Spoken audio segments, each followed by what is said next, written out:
Salve, embaixadores, com a paz do Senhor Jesus Cristo. Eu quero agradecer a cada embaixador, ao líder Emil e a cada embaixador das orações que fazem aqui no Missão Resgate. Quero pedir desculpa pelo atraso na administração e eu quero entrar no tema agora, no qual foi me direcionado pelo Senhor, sobre Moisés e a rocha, de Meribá, as águas de Meribá. E eu vou estar lendo aqui Êxodo 17, a partir do verso 1 ao verso 7, Então, vamos começar aqui. Toda a comunidade de Israel partiu ao deserto de Sim, andando de um lugar para o outro, conforme a ordem do Senhor. Acamparam em Refidim, mas lá não havia água para beber. Por essa razão, queixaram-se a Moisés e exigiram: dê-nos água para beber. Aqui a gente já começa a ver um nível de pessoa que constantemente foi cuidada, bem tratada, e ela às vezes se acha no dever da outra pessoa de servi-la. E foi isso que estava acontecendo naquele momento com o povo. O povo foi muito bem cuidado de manhã, de noite, foi bem alimentado. Mas era um povo que, mesmo tendo todas as regalias da divindade do Senhor, ainda assim achavam que deveriam ter muito mais do que somente ter todo isso, o que eles achavam que era um pouco. E se faltasse algo, eles não aceitavam, Então, eles exigem a Moisés, como se eles tivessem no direito de exigir alguma coisa. Era um povo que saiu do Egito e só vivia em reclamação e murmuração. Reclamavam disso, reclamavam daquilo, se queixavam o tempo todo e eram difíceis de ser aturados. Porém, pela graça do Senhor, eles eram aturados, E aí, continuando aqui, vai falar que ele respondeu: por que se queixam a mim? Por que colocam o Senhor à prova? Eles sempre estavam colocando o Senhor à prova, colocando a grandiosidade, os feitos do Senhor à prova. Um povo incrédulo, de coração obstinado. Quantas das vezes Deus nos abençoa, Deus fala com a gente, Deus nos dá provas da sua existência, Deus nos mostra. Mas muitas das vezes, quando a prova ela volta a retornar para nossa vida, ou quando é um simples fato, nós temos a chance de, no meio daquela provação, manter o coração intacto e confiante no Senhor. E quantas das vezes a gente não faz isso? A gente pega e murmura, a gente se queixa. Ah, Senhor, mas por que o Senhor não fez isso? Ah, mas deveria ser dessa forma. Ah, mas eu estou passando esta necessidade. Tudo na vida, para qualquer um, tem os seus altos e baixos. E é nesse processo de altos e baixos, de quando a gente sai do nosso conforto, quando Deus nos tira do nosso conforto para ser provado no nosso coração, é que realmente é nesse momento que o Senhor vai ver a qualidade e o que o coração da gente merece. Porque o nosso coração constantemente é posto à prova, porque ele constantemente é levado à perdição, à desobediência, à dureza, à frieza. Então, constantemente ela é colocado à prova. Por quê? Porque muitas das vezes o comodismo, ele nos traz a sensação de paz, de que nós somos melhores, que somos superiores, e muitas das vezes não é assim que acontece. Nós não somos melhores nem superiores porque o Senhor fala com a gente, porque nós profetizamos na vida da outra pessoa e acontece, porque Deus fala com a gente e acontece, porque temos o dom da revelação, temos o dom do direcionamento. Muitas das vezes nós se auto-nomeamos bons, e bom só a Deus, E adiante vai falar: mas o povo estava cedendo e reclamou a Moisés, sedento. Um povo sedento. Por que você não nos tirou do Egito? Por que você nos tirou do Egito? Foi para matar de sede a nós e nossos filhos e os nossos rebanhos? E aqui se perpetua, o diálogo do povo com Moisés. Não bastou eles ter comido carne até se fartarem, até sair pelo nariz, como o Senhor mesmo disse.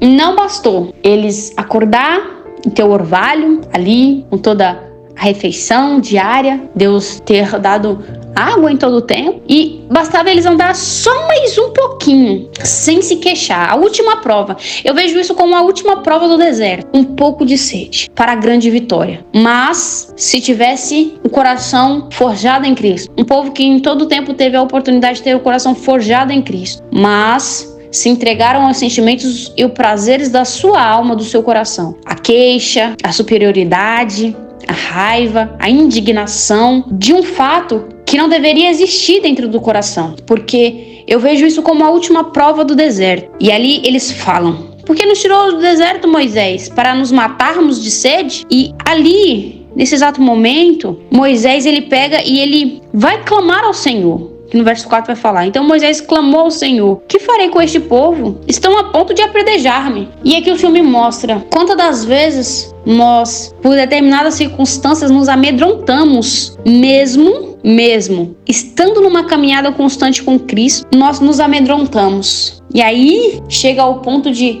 Senhor, mas isso irá acontecer? Por que irá acontecer? Por que, Senhor, me apedrejam? Por que reclamam comigo? Notamos que naquele momento não foi só o povo que foi provado pelo Senhor, mas a conduta de um servo que tinha de Deus um alto poder para vencer exército, para abrir mar, para profetizar. Um servo que tinha em si a palavra do Senhor em mãos, mas nem por isso ele, naquele momento de perseguição, ele não descansou o coração em Deus. Mas ali a gente vê como Moisés estava em tremenda angústia e temor, não de Deus mais, mas sim do povo, com medo de ser apredejado. Um homem que se levantasse um cajado naquele momento, antes que alguém levantasse uma pedra contra ele, aquela pessoa morreria. E Deus era capaz de abrir, como ele fez lá no deserto, uma fenda na terra e lançar essas pessoas que levantassem a pedra contra Moisés dentro dessa fenda para que morressem. E ele temeu, não mais a Deus, mas ao povo, ao que o povo falava, a ira do povo, a como o povo se portava a ele. Aí sim, aí ele temeu. Porque muitas das vezes é mais fácil a gente temer alguém que está dando uma de louco, falando contra a gente, lançando palavras torpes, mostrando a ira em seu olhar, do que entendemos: não, Deus é comigo, Deus é mais. Eu sei que antes mesmo que esta pessoa se levante contra mim, ou levante uma pedra contra mim, o meu Deus é capaz de fazer ela morrer naquele exato momento. Moisés tinha essa prova, mas ali ele fica temoroso. E aí vai falar que Moisés, no verso 5, respondeu-lhe, e Deus lhe respondeu a Moisés: passa à frente do povo. Deus muito tranquilo, sempre com a leveza no seu falar. Ele fala: passa à frente do povo, Moisés. Leve com você algumas das autoridades de Israel. Algumas das pessoas que você levantou como líderes espirituais, leva com você também. Não vá sozinho, né? Devemos ter testemunhas, devemos estar com testemunhas. E aí tá o problema, né? Devemos estar com testemunhas. E Deus fala: vai, leva eles. Tenha na mão a vara com a qual você feriu o Nilo e vá adiante. Ei, Deus está falando: você já tem nas suas mãos o poder e a autoridade dada por mim.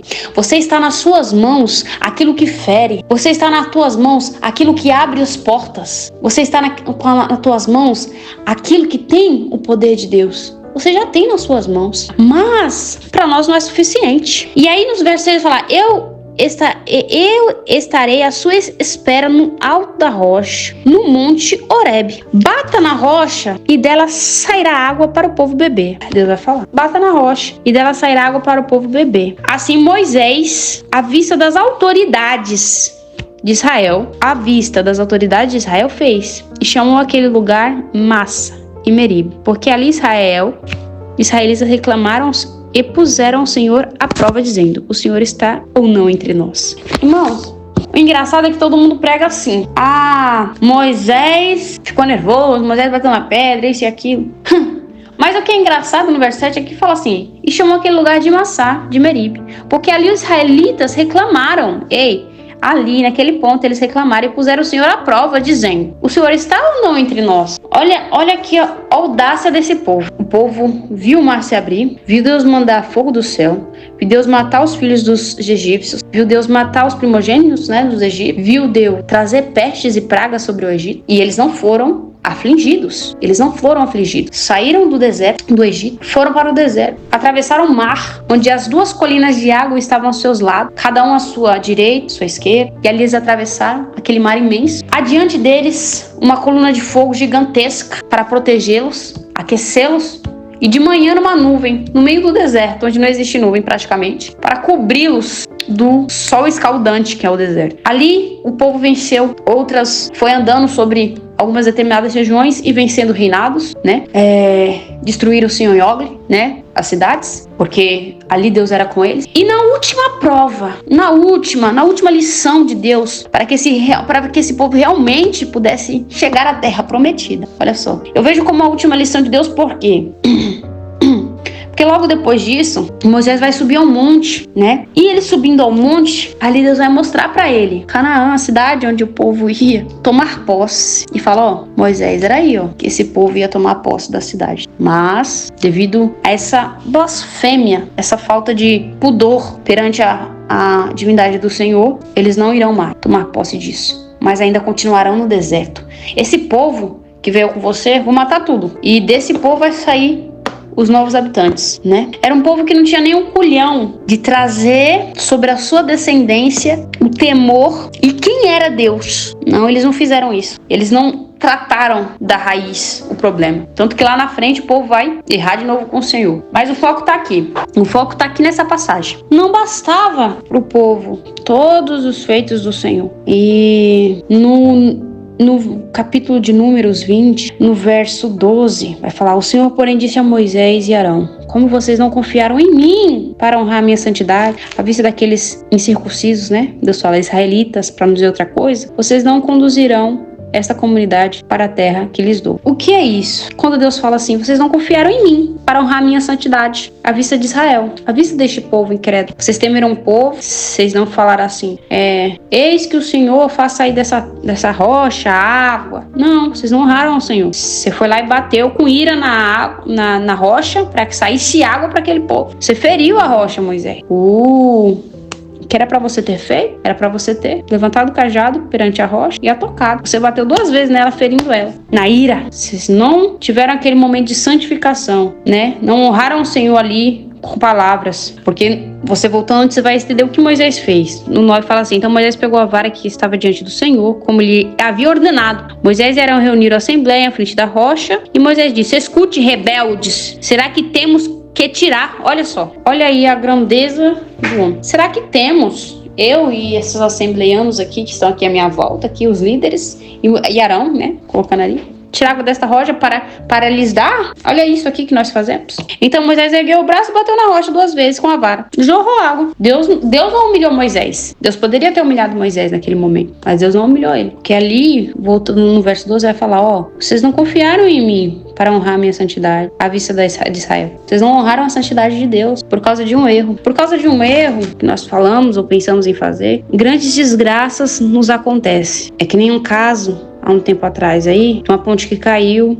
né? E infelizmente levou muitas pessoas a morrerem por causa de um simples cálculo do engenheiro. Por causa de um erro, não, vou fazer essa ultrapassagem aqui. Um carro bateu e matou toda a família. Por causa de um erro, uma palavra mal lançada, na nossa ira, de não colocarmos Deus em santidade, nós perdemos toda a essência divina de Deus. Então, o que o Senhor me retrata aqui é que às vezes a bênção está tão próxima, e muitas das vezes ela fica próxima, porque o povo de Israel foi testado em todo o tempo no Egito. Se você parar para analisar, ele foi testado todo o tempo no Egito, foi testado. Mas precisou andar mais 40 anos. Precisou ficar mais um tempo, porque não estava pronto. Olha, as bênçãos das vezes nossas estão tão próximas, mas nós deixamos ser dominados pelo ego.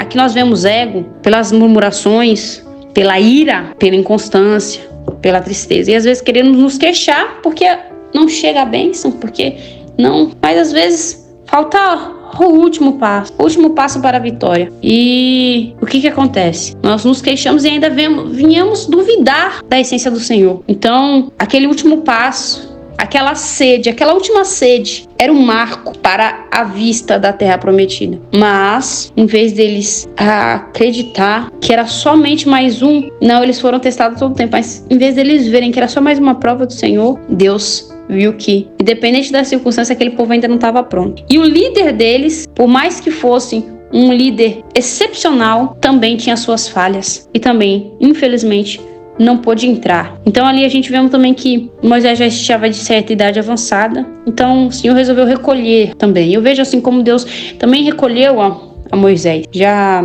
tinha se passado o período da sua liderança. Então Deus escolhe recolher Moisés para não perdê-lo diante de um povo. Então, entenda, às vezes Deus vai tirar você de perto de determinadas pessoas porque não fazem parte do mesmo propósito, porque não conseguem te ajudar no mesmo propósito. Quem não está no mesmo propósito, Deus tira você de perto. Então, eu quero agradecer a minha rica oportunidade e isso é uma palavra que o Senhor me deu, serve tanto para mim como para qualquer um que se identifica, assim como eu, muitas das vezes, eu sei que eu estou perto da bênção, perto das coisas do Senhor, mas às vezes pela minha inconstância ou por conta de outras determinadas coisas, eu vivo no efeito sanfona. Vem e vai, vem e vai. E essa não é a vontade de Deus. Deus gosta de propósito e de aqueles que são constantes e firmes. E Deus coloca na nossa frente pessoas que são constantes e firmes para que nós aprendamos com ela. Ou nós aprendemos com ela no meio do processo do deserto, ou o Senhor deixa elas prosseguirem adiante sem você. Então eu agradeço a minha rica oportunidade e Deus abençoe a todos.